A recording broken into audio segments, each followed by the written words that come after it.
Manchester City Lens bilan shartnomada qattiq adashdi. Bu himoyachiga bir qarang.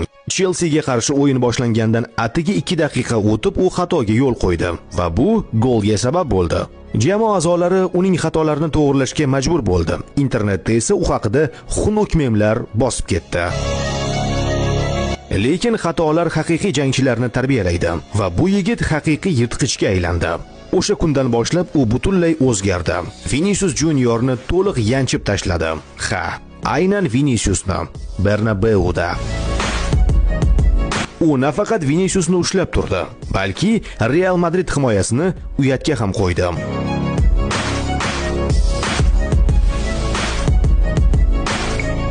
Liverpoolga esa u xuddi maydonda yakki o'zi himoyalangandek tuyuldi.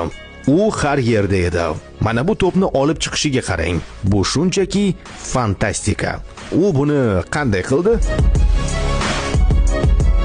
Va eng hayratlanarlisi, ushbu turda Premier Ligada hech bir futbolchi Abduqodir Husanovdan ko'proq to'pni raqibidan tortib ola olmagan.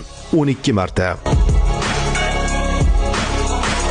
Bu yigit boshqa darajada. Masala faqat vaqtga borib taqaladi. U tez orada APLni zabt etadi. Agar bunga rozi bo'lsangiz, like bosing va sahifamizga obuna bo'ling.